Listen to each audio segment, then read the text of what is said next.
ناظرین، آج ہم بات کریں گے 3 ایسے لوگ جن کے پاس نہ آپ کبھی ملنے جائیں نہ ان کے گھر میں جائیں، کیونکہ یہ ایسے لوگ ہوتے ہیں جو آپ کی انرجی کو ڈرین کرتے ہیں اور جو آپ کی پازیٹیوٹی کو ریڈیوس کرتے ہیں۔ نمبر 1، ایسے لوگ جن کے گھر آپ جائیں یا جن کے پاس آپ ملنے جائیں وہ آپ کو اچھی طرح ویلکم نہ کریں۔ جب آپ بہت دور سے ان سے ملنے، ایک دوست کی حیثیت سے، ایک ریلیٹیو کی حیثیت سے ملنے جائیں، تو جب آپ ان کے پاس پہنچیں تو ان کا رسپانس بہت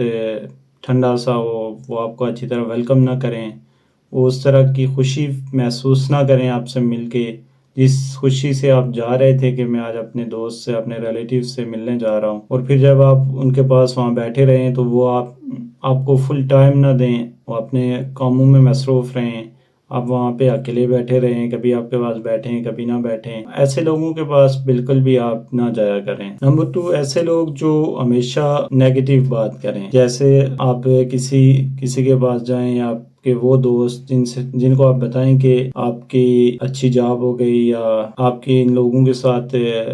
رشتہ داری ہو گئی یا آپ اس کنٹری موو کر رہے ہیں، تو یہ ایک دم سے آپ کو کہنے لگیں کہ نہیں یہ جو جگہ ہے یہ تو بالکل صحیح نہیں ہے، اس میں یہ مسائل ہیں، اس کے بارے میں ہم نے یہ سنا تھا، ان لوگوں کے بارے میں تو ہم نے بہت برا سنا ہے، آپ نے ہمیں پوچھنا چاہیے تھا، یہ جاب تو بالکل صحیح نہیں ہوتی، اس کے بارے میں لوگ تو بہت برا کہتے ہیں۔ جو ہمیشہ آپ کی جو ایک پازیٹیو چیز ہوتی ہے اس میں کوئی نیگیٹو لوپ لے آئیں۔ جتنا آپ ان لوگوں کے پاس بیٹھیں گے یہ آپ کو جو آپ کے اندر کا اعتماد ہے اس میں شک و شبہات پیدا کر دیں گے۔ نمبر 3، ایسے لوگ جو ہمیشہ مطلب کے ٹائم آپ کو یاد کریں اور اس کے علاوہ آپ سے کوئی رابطہ یا تعلق نہ قائم کریں۔ یہ وہ لوگ ہوتے ہیں جن کو جب کام پڑتا ہے تو آپ کے پاس پہنچ جاتے ہیں، اور ویسے اگر آپ کو کہیں کام نہیں ہوگا دیکھ بھی لیں گے تو یہ راستہ بدل لیں گے، آپ سے ملنے کی بھی زحمت نہیں کریں گے، اور خدا نخواستہ اگر آپ کو کوئی کام پڑ جائے اور ان کی ضرورت ہو